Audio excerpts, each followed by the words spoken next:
teks kita ambil dari Efesus, 2 Timotius pasal 3.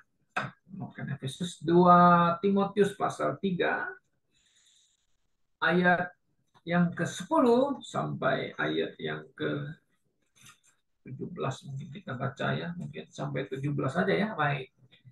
Oke. Minta saudara Aswin ya, satu kita ya Aswin dari ayat 10. Ya, bagus. Ya, firman Tuhan dari 2 Timotius pasal 3 ayat 10 sampai 17. Jadi demikian firman Tuhan, tetapi engkau telah mengikuti ajaranku, cara hidupku, pendirianku, imanku, kesabaranku, kasihku, dan ketekunanku. Engkau telah ikut menderita penganiayaan dan sengsara seperti yang telah kuderita di Antioquia dan di Iconium dan di Listra. Semua penganiayaan itu kuderita, dan Tuhan telah melepaskan aku daripadanya. Memang setiap orang yang mau hidup beribadah di dalam Kristus Yesus akan menderita aniaya. Sedangkan orang jahat dan penipu akan bertambah jahat, mereka menyesatkan dan disesatkan.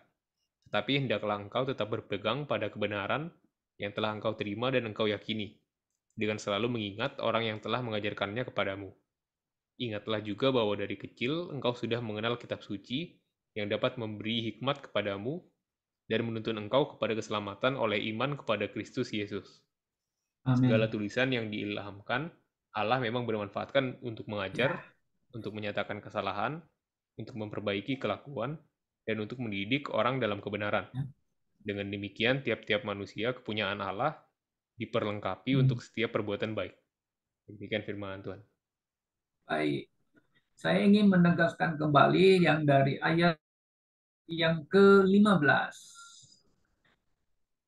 Ingatlah bahwa dari kecil, dari ayat yang ke-15 ya, ingatlah juga bahwa dari kecil engkau sudah mengenal kitab suci yang dapat memberi hikmat kepadamu dan menuntun engkau kepada keselamatan oleh iman kepada Kristus Yesus. Nah, saudara-saudara, malam ini kita ingin bahas lagi mengenai doktrin Alkitab. Tapi kita ingin menekankan yang dari ayat 15, firman menuntun kepada keselamatan di dalam Yesus Kristus. Nah, Rabu yang lalu tanggal 3 Januari ya kita telah belajar mengenai tentang Alkitab. Alkitab adalah firman Tuhan yang bukan dia berisi firman Tuhan, tapi dia adalah firman Allah satu-satunya yang diberikan kepada kita. Nah, Alkitab terdiri dari 66 kitab, PL 39, ya bahasa Ibrani dan ada sebagian bahasa Aramaik, dan juga PB ada 27 kitab dengan bahasa aslinya adalah Yunani atau Greek. Nah, Alkitab diinspirasikan. Kalau saudara lihat di ayat 16, segala tulisan. Tulisan itu adalah scriptures, artinya kitab suci, ya, ya, yang diilhamkan ya, oleh Allah, ya, bermanfaat untuk mengajar, untuk menyatakan kesalahan, untuk memperbaiki kelakuan, dan untuk mendidik orang dalam kebenaran. Jadi Alkitab, kitab suci diinspirasikan dan ditulis oleh para penulis bukan karena mereka yang mau, tetapi karena dorongan oleh Roh Kudus. Mereka menulis apa yang Allah ingin di Allah ingin manusia tahu. Itu 2 Petrus pasal 2 ayat 12. Nah, jadi dengan kata lain Alkitab adalah wahyu dari Allah, ya, mengungkapkan rahasia-rahasia sekarang diwahyukan kepada kita supaya kita bisa ya mengenal Allah yang hidup dan yang benar dan gitu ya. Nah, saudara-saudara, karena dia wahyu Allah atau kitab suci, ya kita percaya bahwa Alkitab tak ada keliru, ya tak ada kesalahan. Kalau bahasa Inggrisnya lebih bagus ya. Bible is inerrancy and invaluable, the word of God, ya. Jadi satu-satunya firman Tuhan yang diberikan kepada manusia, di mana Allah menyatakan dirinya ya kepada manusia melalui firman yang tertulis, dan di akhir zaman ini ia berbicara kepada manusia melalui putranya, yaitu Yesus Kristus. Itu Ibrani pasal 1 ayat yang kedua, saudara bisa baca di sana. Nah, sekarang, mengapa pentingnya belajar Alkitab? Ya, melalui Alkitab, ya, kita mengetahui asal-usul penciptaan langit dan bumi. Nah, asal-usul penciptaan manusia, yaitu Adam dan Hawa, ya, kita diciptakan menurut peta dan gambar Allah, ya, bukan asalnya dari monyet, ya, seperti yang dihembuskan oleh orang-orang yang anti Bible, ya, anti Christ, anti Bible. Ya, kita belajar firman Tuhan bisa mengetahui alasan kejatuhan manusia yang ditipu oleh si ular itu, ya. Nah, di kita mengetahui awal mula dosa itu di atas bumi ini berasal dari Taman Eden.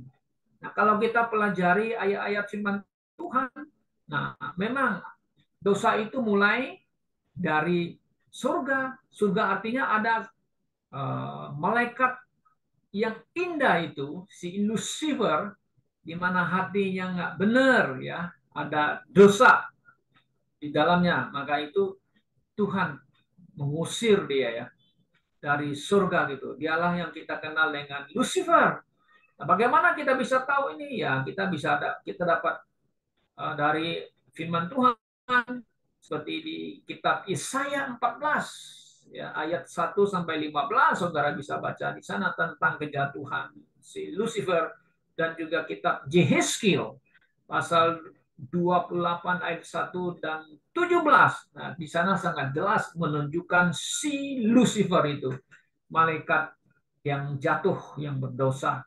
Nah, kita juga belajar Alkitab, mengetahui tentang sejarah umat pilihan Allah, itu orang Israel yang dibebaskan oleh Musa dari Mesir, dan mereka mendapatkan hukum Taurat di bukit atau di Gunung Sinai. Kemudian dari Gunung Sinai mereka menuju ke tanah perjanjian, dan kita bisa mengenal atau mengetahui tentang sejarah keberadaan umat Israel dan kejatuhannya kerajaan Israel dan juga kerajaannya Yehuda. Nah, saudara-saudara, melalui Alkitab kita belajar juga, ya, mengetahui tentang keselamatan yang Tuhan berikan kepada manusia melalui suku Yehuda, di mana Yesus datang dari suku Yehuda. Dialah juru selamat dunia.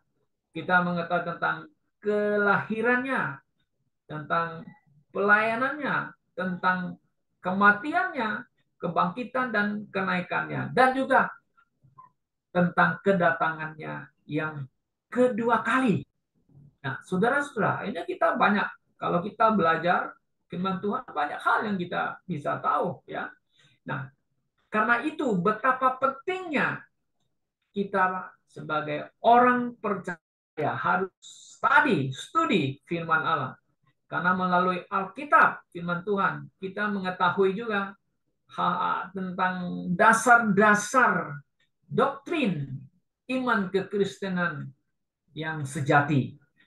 Nah, saudara-saudara, melalui studi firman Tuhan, pertama, kita mengetahui bahwa orang Kristen dilahirkan kembali. Nah, ini karena harus ada namanya born again.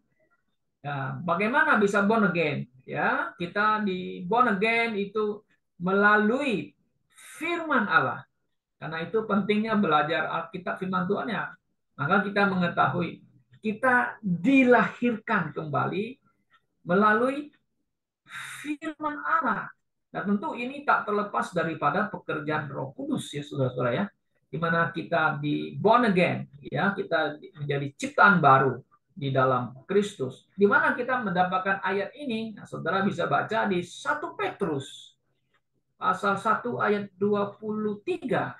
Kalau saudara membaca ayat di situ, katanya born again itu not of corruptible seed ya. Nah, coba saudara bahasa Indonesianya karena kamu telah dilahirkan bukan dari benih. Nah, itu benih yang fana, tapi dari benih yang tidak fana. Apa itu? Firman Allah. Yang apa? Yang hidup dan yang kekal. Nah, ini kan kitab suci Alkitab itu yang diwahyukan, diinspirasikan oleh Allah. Hanya melalui firman Tuhan. Bagaimana saudara mendengar firman Tuhan, saudara membaca firman Tuhan, melalui itu firman Tuhan, maka terjadilah ada satu perubahan di mana born again ya melalui firman Tuhan. Nah, kemudian yang kedua kita bisa pelajari ya melalui firman Allah, doa Alkitab mengatakan bahwa iman timbul melalui pembacaan atau pendengaran firman Tuhan. Ya, iman timbul melalui ya, firman Allah. Nah, kita baca di Roma 10 ayat yang ke-17. Jadi iman timbul dari pendengaran dan pendengaran oleh firman Allah. Ya, kalau yang di TB itu lain terjemahnya, di situ dia pakai firman Kristus ya. Nah, tentu kalau King James itu the word of God, di mana the word of God yang disampaikan tentu ada mengandung Injil Kristus yang didengar, ya. To preach the word of God. Tentu ada preach the gospel of Jesus Christ ya supaya orang mendengar dan boleh percaya. Nah, dari situ kan timbul iman kan dari pendengaran pemberitaan Injil Kristus.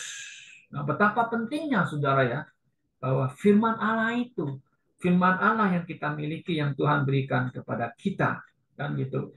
Nah, kemudian kita lihat melalui firman Allah kita diubah. Ubah bagaimana? Nah, mari kita lihat di Mazmur 119 ayat 11. Nah, dalam hatiku aku menyimpan. Nah, coba saudara perhatikan ya di Mazmur 119 ayat yang ke-11 ya. Nah, kalau yang bahasa Inggrisnya lebih tepat mengatakan ya, Thy word have I hid in my heart. Nah, kalau yang TB ini dalam hatiku aku menyimpan janjimu. Seharusnya bukan janjimu, firmanmu. Nah, saudara harus buat catatan di situ ya. Buat sedikit catatan. Aku menyimpan firmanmu dalam hatiku supaya aku tidak berdosa terhadap engkau, terhadap Tuhan. Nah, ini kan ada terjadi perubahan dalam seorang, ya kan? Yang percaya kepada Tuhan, gitu. Karena thy word, firmanmu, ya, firmanmu itu yang aku simpan supaya aku tidak melakukan hal-hal yang tidak baik, ya, dosa yang tidak berkenan kepada Allah. Nah, ini adalah firman. Kemudian lagi kita baca lagi di Ibrani pasal 4 ayat 12 mengatakan demikian, firman Allah hidup. Nah, ini ada kata firman Allah hidup dan kuat dan lebih tajam daripada pedang bermata dua, manapun ia menusuk amat dalam sampai memisahkan jiwa dan roh, sendi-sendi dan sumsum. Ia sanggup membedakan, pertimbangkan dan pikiran hati dan kita. Nah, ini adalah firman. Nah, bagaimana firman itu mempengaruhi hidup kita, saudara kan coba bayangkan ya. Jadi melalui firman Tuhan hidup kita tentu ada perubahannya dalam cara pandang kita, cara berpikir kita, cara kita mengambil judgment ya dan sebagainya. Oke. Kemudian yang keempat kita lihat ya melalui firman Tuhan ya kita dibersihkan. Bersihkan dari apa? Nah, coba kita bacalah Mazmur 11 pasal 11 ayat 9 ya. Di sini mengatakan, dengan apakah seorang muda mempertahankan kelakuannya bersih? Nah, cleanse ya. Dengan menjaganya sesuai dengan apa? Firmanmu. Betul nggak TB-nya terjemah situ ya? Ayat yang pertama ya. Oke. Di mana itu? Ayat yang ke-9, sorry. Ayat ke-9 ya. Pasal 11 ayat yang ke-9 ya. Coba dicek. 11:9. Oke. 9 ya. Dengan apakah seorang muda mempertahankan kelakuannya bersih, ya kan? Dengan menjaganya sesuai dengan firman-Mu. Nah, di sini enggak clean his way, cara hidup pandangnya clean. Nah, firman Tuhan, yuk baca firman, yuk renungkan firman Tuhan. Nah, dia akan membersihkan pikiran kita yang dari yang kotor, yang jahat. Nah, kemudian kita baca lagi di Yohanes 15 ayat 3. Yohanes 15 ayat 3. Kamu memang sudah bersih karena firman yang telah kukatakan kepadamu. Bapak yang Yesus sampaikan firman khotbah kepada muridnya. Mereka dengar, melalui firman itu mereka terima. Ya. Lama pikiran mereka yang dari yang kotor itu dibersihkan oleh firman. Makanya kalau kita membaca firman, dia akan membersihkan ya cara pandang kita yang tidak benar supaya ke arah yang benar. Kemudian kita baca lagi satu ayat Yohanes 17:17. Sanctify them through thy truth. Thy word is truth. Nah, kalau King James, kuduskanlah, nah, pakai kuduskanlah mereka dalam kebenaran. Firman-Mu adalah kebenaran. Nah, bagaimana kita bisa dikuduskan sama Tuhan? Ya, firman, saudara, firman. Ya, oke. Kemudian, saudara, yang kelima, kalau kita lihat lagi, ya, melalui firman kita dituntun oleh firman Allah supaya jangan salah jalan, kan? Salah ambil keputusan dan sebagainya.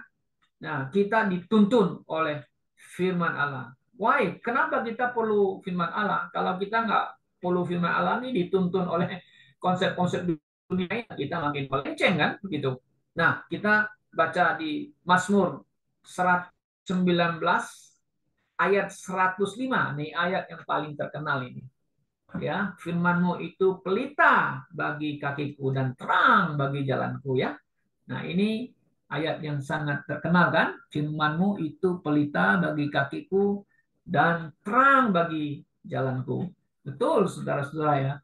Tentu ini kan zaman dahulu, zamannya Raja Daud, ya. Zaman dulu kan kita belum ada listrik, betul nggak?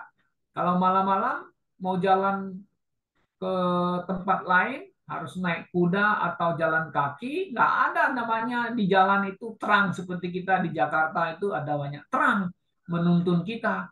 Maka itu harus pakai namanya istilah pelita. Mungkin saudara-saudara zaman sekarang tidak pernah merasakannya. Nah, saya masih kecil pernah merasakannya. Di kampung saya tidak ada listrik, ya kan? Yang ada adalah lilin atau pelita, atau lagi yang satu namanya, ya Darwin mungkin tahu, strongkeng. Ya, tahu strongkeng, ya. Strongkeng yang diisi oleh minyak tanah lalu dipompa-pompa, nanti dia ada namanya kain itu yang untuk meneranginya, dia disulut pakai api, akhirnya dia nyala, ya kan? Petromak, oke. Kalau kami di Pontianak mengatakan istilahnya strongkeng, oke. Orang orang di Sumatera petromak, oke, sama artinya, ya, petromak itu, ya. Nah, itu untuk kita, ya, supaya bisa tahu mana arah kita, jalan kita, supaya kita nggak nyasar, kan begitu. Nah, itu. Jadi kalau bahasa Alkitab di sini pakai pelita. Oke, itu pada umumnya adalah pelita. Atau orang juga pakai namanya obor, ya. Bambu diisi minyak. Minyak apa saja bisa nyala loh sebenarnya. Ya, bambu kalau di Palestina, di Israel kan pakai minyak zaitun, ya. Pakai menjadi terang, ya, lampu, ya, gitu, ya. Nah, banyak lagi ayat-ayat yang mengatakan itu firman itu menuntun kita, ya, saudara-saudara, ya. Nah, kemudian kalau kita lihat di Yosua pasal yang ke-1 ayat yang ke-8, kalau saudara baca seluruh pasal ayat 1 itu mengenai panggilan Yosua untuk menggantikan Musa, karena sudah waktunya Tuhan sudah panggil Musa, Tuhan sudah Beritahu Musa, engkau harus pulang, engkau tidak bisa masuk ke tanah Kanaan, engkau harus kuambil. Dan Joshua harus menggantikan kamu. Wah, Joshua ini ada sedikit juga takut ya menjadi pemimpin Israel itu yang besar itu. Musa aja berani di dalam mereka, apalagi Joshua, siapa dia?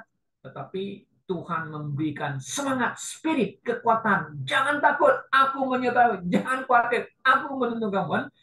Pokoknya you jangan khawatir, aku menyertai kamu seperti menyertai Musa. Kan? Nah, Tuhan mengatakan hal yang penting bagi Joshua di ayat yang ke-8. Nah, Joshua harus pegang teguh ini, ya, yang ayat 8. Nah, ayat 8 ini mengatakan, janganlah engkau lupa memperkatakan kitab Taurat ini, tapi renungkanlah itu siang dan malam, supaya engkau bertindak hati-hati sesuai dengan segala yang tertulis dalamnya.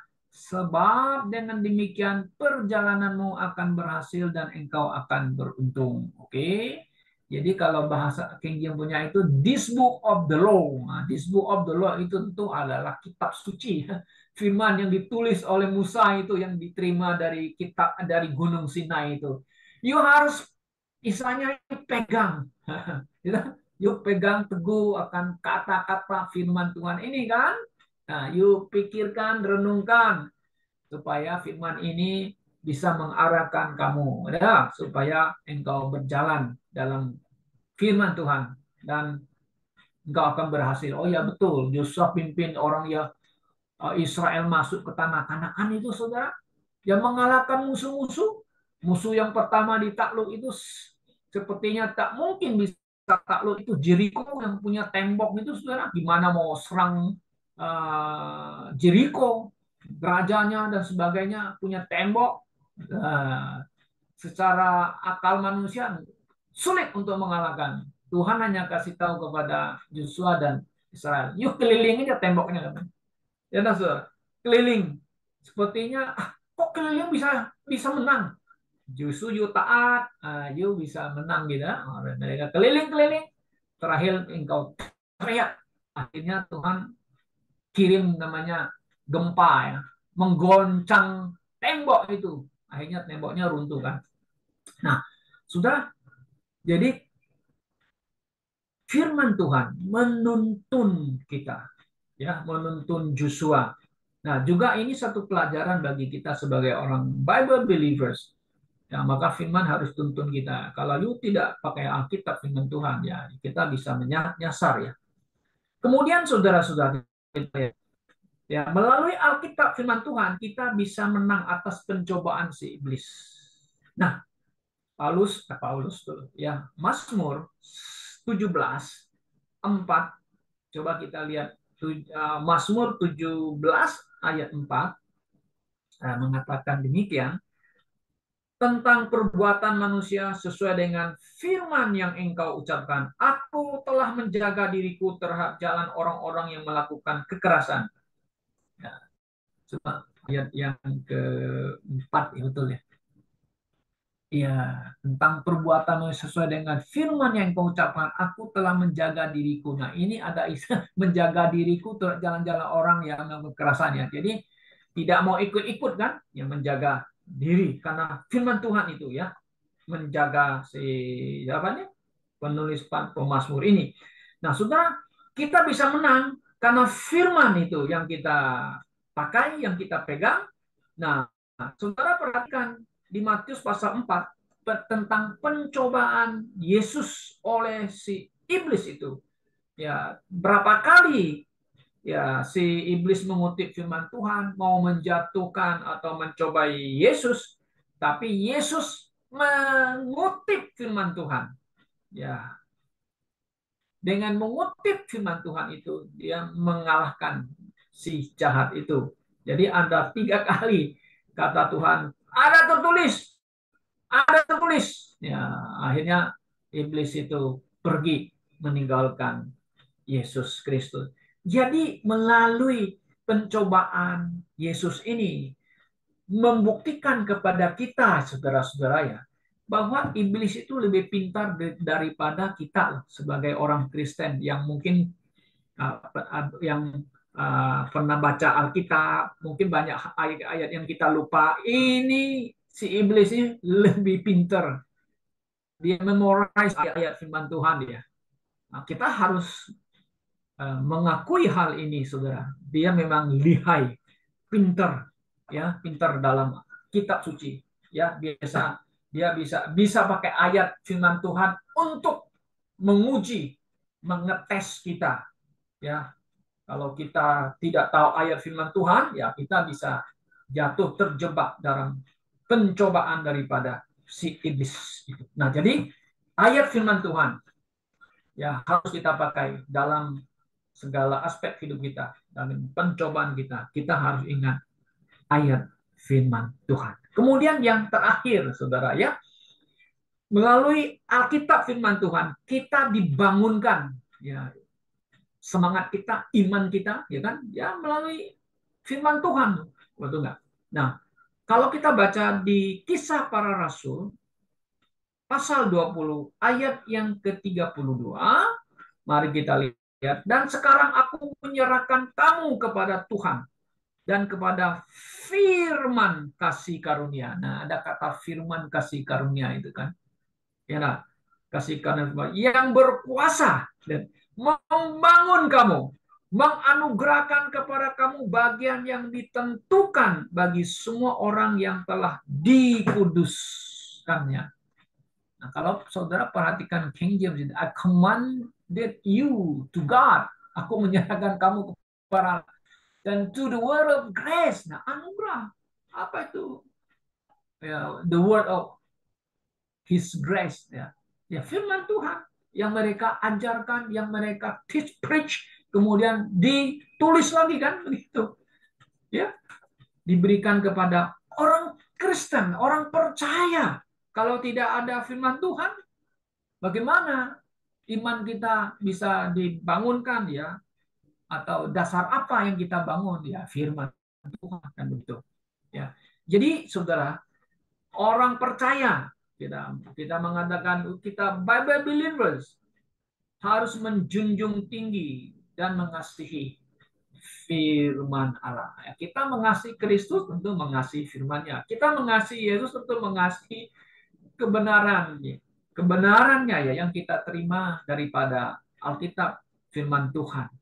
Dan kita harus menyatakan kembali kepada orang-orang yang menentang Alkitab, mengatakan Alkitab banyak salah, King James Version banyak keliru.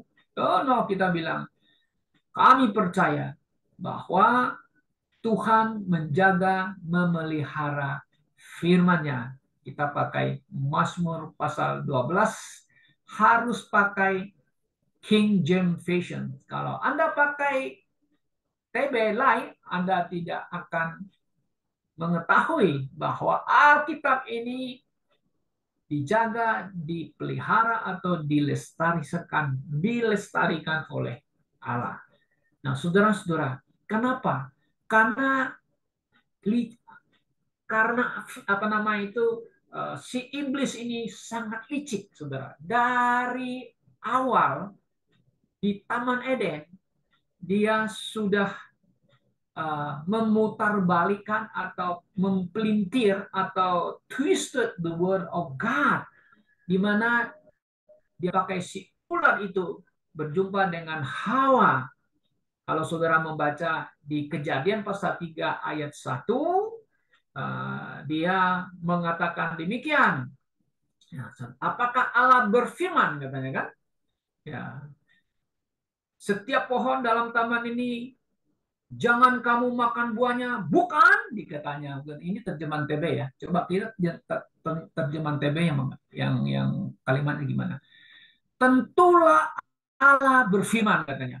Semua pohon dalam taman ini jangan kamu makan buahnya. Nah, kalau kita bandingkan dengan King James, saudara, King James ini kalimatnya begini. Coba, ye katanya. Ye, has God said? Nah, ini question, pertanyaan. Ye shall not eat of every, tidak semua dong. Every, pakai trees of the gardens. Nah, jadi kalau kita terjemahkan ya dalam bahasa Indonesia sehari, apakah Allah berfirman demikian? Ya, pertanyaannya. Ya, dia mulai pakai question mark untuk mempelintir dan untuk merangsang pikiran supaya meragukan Alkitab, meragukan firman Tuhan, kata Tuhan yang tertulis dalam Alkitab. Nah, ini dipakai oleh sekelompok orang Kristen, katanya Kristen, tapi Kristen yang tidak percaya Alkitab adalah firman Tuhan. Tapi mereka mengatakan Alkitab berisi firman Tuhan. Nah, ini sangat dangerous ya, saudara ya. Kelompok-kelompok yang demikian ya. Ya, mereka mempertanyakan, selalu mempertanyakan. Maka itu ada seorang yang apa nama itu sarjana pakar naskah-naskah kuno, namanya Profesor Bah Eman.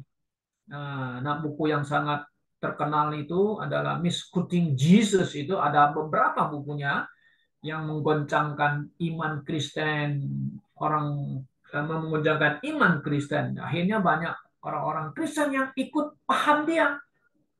Ya, katanya apa? Naskah-naskah kitab suci satu dengan yang lain tidak match, tidak cocok katanya. Ada banyak salah. Wah, saudara-saudara yang saya kasih dalam Tuhan Yesus. Kalau Alkitab firman Tuhan yang tertulis di dalam kitab yang asli atau autograf yang asli ada, dia percaya yang autograf tidak salah, yang kopi yang salin-salin itu yang banyak salah. Kalau salin-salinnya ada banyak salah, saudara-saudara, maka Mazmur 12 harus diganti itu ayatnya kan.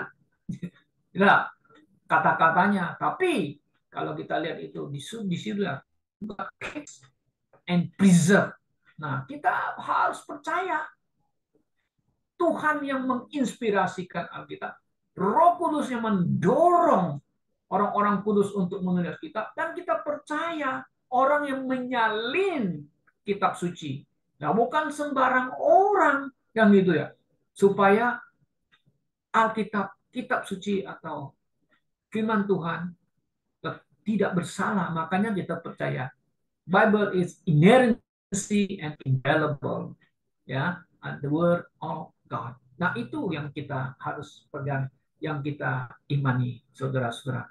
Kiranya Tuhan menolong kita dan menguatkan kita senantiasa di akhir zaman ini, karena di akhir zaman ini banyak sekali ajaran-ajaran palsu, banyak sekali muncul. Maka itu di dalam 2 Timotius yang kita bacakan, ya, mengatakan di sini kan ayat yang ke-13, sedangkan orang jahat dan penipu akan bertambah jahat, mereka menyesatkan dan disesatkan. Tetapi hendaklah engkau tetap berpegang pada kebenaran yang telah engkau terima dan engkau yakini, dengan selalu mengingatkan orang yang telah mengajarkannya kepadamu. Ingatlah juga, dari kecil engkau sudah mengenal kitab suci yang dapat memberi hikmat kepadamu dan menuntun engkau kepada keselamatan oleh iman kepada Kristus Yesus. Segala tulisan yang diilhamkan Allah memang bermanfaat untuk apa? Mengajar, untuk menyatakan kesalahan, untuk memperbaiki kelakuan, dan untuk mendidik orang dalam kebenaran. Kiranya Tuhan memberkati kita semuanya. Mari kita berdoa.